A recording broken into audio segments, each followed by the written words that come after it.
اور آج آپ نے طلال چودھری کو بھی سنا ہوگا، وہ باقاعدہ طور پر یہ کہہ رہے ہیں کہ اگر 17 کو عمران خان بری ہو گئے تو پھر 100% ڈیل ہے. تو اس کا کچھ اور ہی مطلب بھی ہو سکتا ہے، فیصلہ کچھ اور بھی آ سکتا ہے. یہ تو ظاہر سی بات نہیں ہے کہ جو ہے وہ فیصلہ عمران خان کے جو ہے وہ مخالف ہی آ جائے.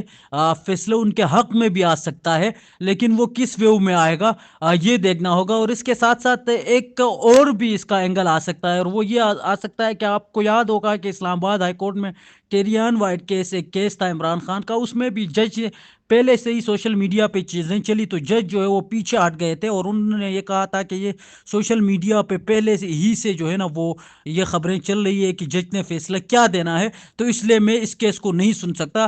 تو اس والے کیس میں بھی یہ والا فارمولا ٹھیک اپلائی کیا ہے جا ٹھیک ہے سکتا ٹھیک ہے. ہے ٹھیک ہے ترجمان. اچھا یہ بتائیے گا کہ اگر فیصلہ جو ہے وہ عمران خان کے حق میں نہیں آتا جو کہ ایکسپیکٹڈ ہے، تو آبویسلی پی ٹی آئی جو ہے وہ ہائی کورٹ کی طرف رجوع کرے گی. کیا لگتا ہے نئے آنے والے ججز جو ہیں وہ عمران خان کے اس کیس کو سنیں گے، کیسے سنیں گے، اور کیا ہائی کورٹ سے عمران خان کو ریلیف مل سکتا ہے؟ دیکھیں حمزہ، میں نے آپ کو آپ کے پچھلے سوال میں ہی بتا دیا تھا کہ یہ جو کیس کا جو فیصلہ ہے وہ 17 کو آئے گا نہیں آئے گا. تو اگر مجھ سے آپ پوچھیں تو مجھے ایسا لگتا ہے کہ اس کیس کا فیصلہ جو ہے نا وہ نہیں آئے گا. لیکن اگر آپ بھی گیا، اگر عمران خان کے خلاف بھی آ گیا اور یہ اسلام آباد ہائی کورٹ میں چلا جاتا ہے، تو پھر آپ نے دیکھا ہوگا سائفر کیسز تھے، اس کے ساتھ ساتھ عدت میں نکاح کا کیس تھا جس میں بھی بڑی بڑی سزائیں سنائی گئی تھی. وہ اسلام آباد ہائی کورٹ سے جا کے وہاں سے آرام سے جو ہے نا وہ عمران خان بری ہو گئے. توشخانہ کیس تھا. اور یہ بھی کیس ایک ایسا کیس ہے، 190 ملین پاؤنڈ کیس کا سمپل سی چیز ہے. باہر سے پیسے آئے، وہ سپریم کورٹ آف پاکستان میں رجسٹرار کے اکاؤنٹ میں چلے گئے.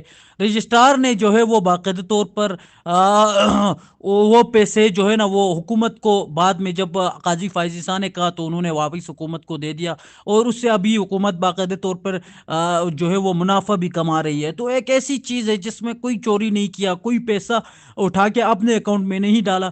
تو یہ ایک جو ہے وہ بے بنیاد سا کیس جو ہے نا وہ یہ بنایا ہوا ہے.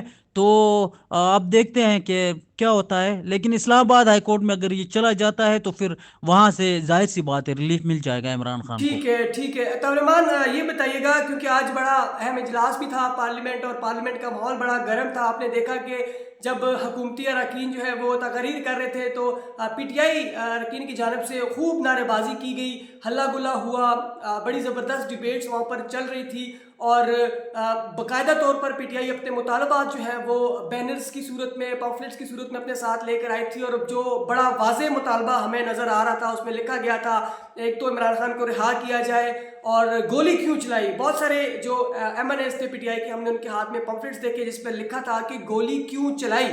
ٹھیک ہے، یہ بڑا اہم سوال تھا. لیکن سوال میرا یہ ہے کہ دوسری جانب اگر آپ سی ایم کے پی کو دیکھیں، علی مین نڈا پور صاحب، تو وہ بڑی زبردست بیٹھکیں جما رہے ہیں. آج جو ہے وہ بڑی اہم بیٹھک سجی کے پی کے اندر، آرمی چیف کے ساتھ ان کی ملاقاتیں ہو رہی ہیں، اور وزیر داخلہ محسن نقوی کے ساتھ بھی ان کی ملاقاتیں ہو رہی ہیں بڑے فرینڈلی ماحول میں. اور یہ ریسنٹلی جو محسن نقوی کے ساتھ ملاقات تھی، اگر آپ نے وہ دیکھی ہو تو بڑے ہی فرینڈلی ماحول میں جو ہے وہ ملاقات جو ہے وہ کی گئی. اور اس کے علاوہ آج آرمی چیف کے ساتھ بھی ان کی ملاقات تھی. تو پی ٹی آئی کے جو کارکنان ہیں ان کو کیا میسج جا رہے ہیں؟ ایک طرف آپ پارلیمنٹ کے اندر احتجاج کر رہے ہیں اور اسٹیٹ سے یہ سوال کر رہے ہیں کہ گولی کیوں چلائی، دوسری جانب وزیر داخلہ سے آپ فرینڈلی میٹنگز بھی کر رہے ہیں، آرمی چیف کے ساتھ بھی آپ کی میٹنگز ہو رہی ہیں. تو یہ کیا میسج جا رہا ہے پی ٹی آئی کے اراکین کو؟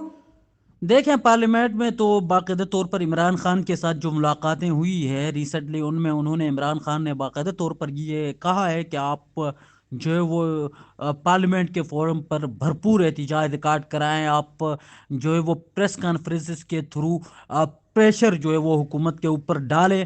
تو اس لیے یہ آج ایک جھلک دکھی، چونکہ عمران خان نے باقاعدہ طور پر اڈیالہ جیل میں یہ ہدایات دی تھی کہ آپ پارلیمنٹ میں جو ہے وہ احتجاج ریکارڈ کرائیں. دوسری جانب آپ وزیر اعلیٰ علی امین گنڈاپور کی بات کر رہے ہیں. علی امین گنڈاپور کی اگر بات کریں تو اگر وہ دیکھیں آرمی چیف سے ان کی ملاقات ہوئی تو وہ ایک وزیر اعلیٰ ہے، اور وزیر اعلیٰ کی حیثیت سے وہ کسی سے بھی ملاقات کر سکتے ہیں۔ البتہ محسن نقوی کے ساتھ ان کی جو ملاقات ہوئی تھی اس پر عمران خان نے کافی تشویش کا اظہار کیا تھا، اور ان کی جانب سے ایک سخت موقف اپنایا گیا تھا، اور کہا گیا تھا کہ محسن نقوی سے جس طرح علی امین گنڈاپور مل رہے ہیں اس طرح ان کو نہیں ملنا چاہیے، ٹھیک ہے۔ اور دوسری بات یہ ہے کہ اب بھی عوام کو بھی پتہ چل گیا ہے کہ پاکستان تحریک انصاف کی جو باہر کی جتنے بھی لیڈرشپ ہے وہ کمپرومائزڈ ہے، تو اس لیے جو ہے اڈیالہ جیل سے میں بھی جو لوگ مل کے آتے ہیں ان میں خاص کر اگر آپ دیکھیں عمران خان کی بہنیں یا ان کے جو کچھ وکلا ہے جیسا کہ فیصل چودھری یا کچھ ایسے لوگ، وہ آ کے بات کرتے ہیں تو اس پر جو ہے وہ باقاعدہ طور پر لوگ یقین بھی کرتے ہیں۔ لیکن اس کے علاوہ جو پاکستان تحریک انصاف کے اپنے رہنما جو بھی اندر جا کے مل کے آتے اور باہر بات کرتے ہیں تو نہ ان کو اس طرح سے دیکھا جاتا ہے اور نہ اس پہ جو ہے وہ کوئی یقین کرتا ہے۔ ٹھیک ہے، بہت شکریہ طارمان، آپ نے ہمیں جوائن کیا۔ 17 تاریخ کو 1 ملین پاؤنڈ کیس کا فیصلہ آنا ہے، اور اگر عمران خان کے خلاف فیصلہ آتا ہے تو میرا نہیں خیال کہ کوئی بڑا فرق پڑے گا، کیونکہ ایکسپیکٹڈ ہے جج صاحب نے اپنے آپ کو پہلے سے ہی متنازع بنا دیا ہے، تو کوئی بڑا فرق نہیں پڑے گا۔ لیکن اب اہم سوال یہ کہ جب فیصلہ یا اس کو جب چیلنج کیا جائے گا ہائی کورٹ کے اندر، تو ہائی کورٹ سے کیا فیصلہ آئے گا، اور اگر عمران خان کو ہائی کورٹ سے ریلیف مل جاتا ہے تو کیا اس کا امپیکٹ پڑے گا، اور اس کے علاوہ جو دیگر آنے والی ڈیولپمنٹس ہوں گی اس کے ساتھ آپ کو ہم آگاہ کرتے رہیں گے۔ اب تک کے لیے اتنا ہی، ہمیں اجازت دیجیے، اللہ حافظ۔